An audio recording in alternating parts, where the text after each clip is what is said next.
Bonjour, alors aujourd'hui je vais vous présenter la signalétique. Donc on va voir les différents supports et leurs objectifs. Alors la signalétique, ce sont tous les moyens qui permettent d'orienter, de guider, d'informer, de séduire, de renseigner et d'attirer l'attention du client à travers tout le magasin et dans le rayon.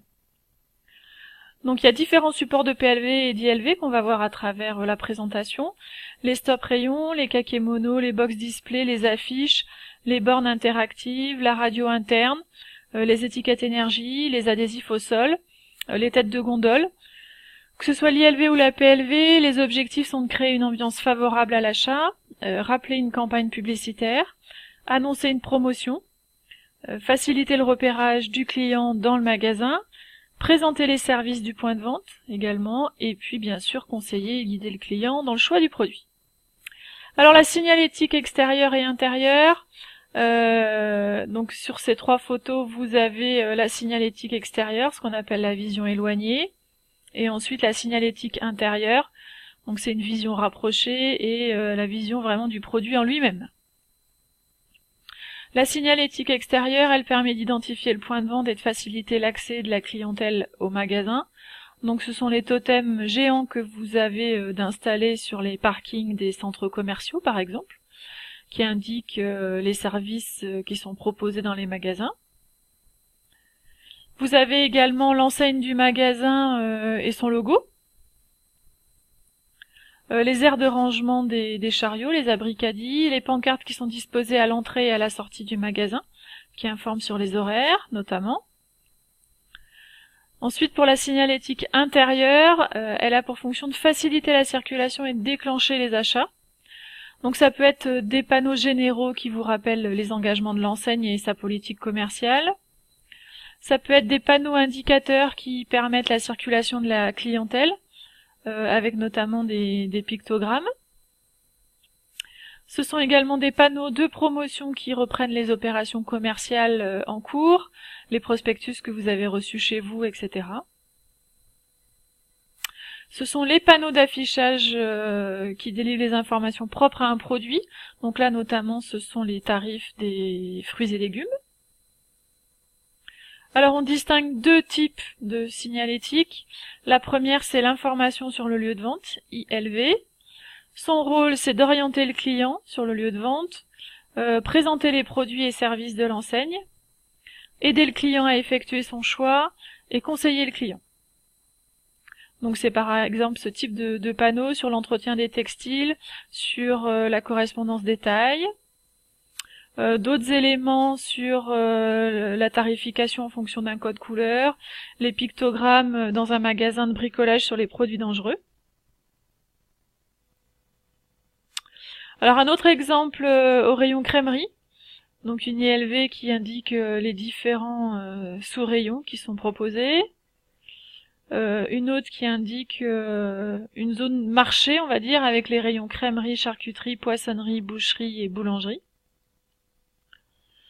On a également les panneaux, les bandeaux qui cachent la casquette au-dessus, les catalogues que vous trouvez en rayon, les affiches, les affichettes, les étiquettes, les glissières prix.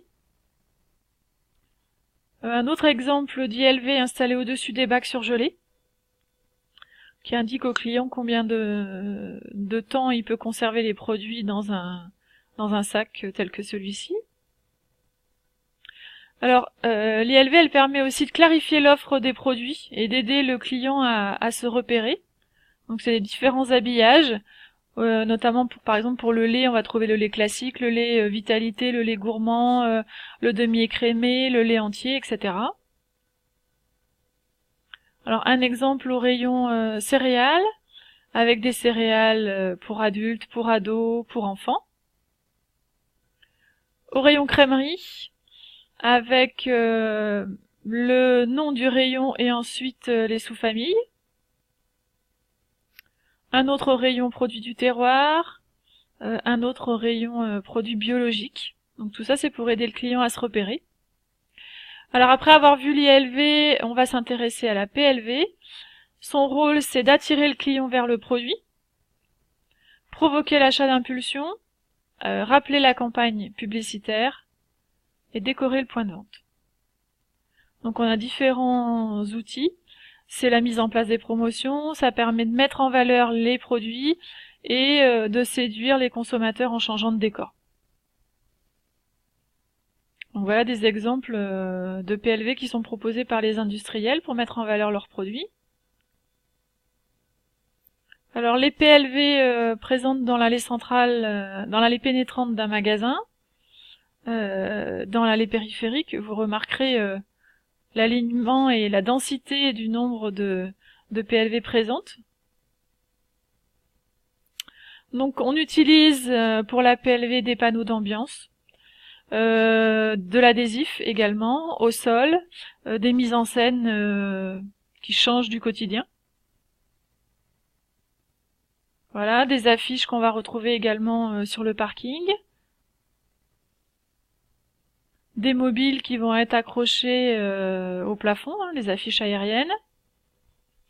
Des stop rayons qui sont assez nombreux en magasin, avec des fonctionnalités différentes. Ça peut être par exemple comme celui-ci sur la carte de fidélité. Là, c'est la présentation d'un nouveau produit.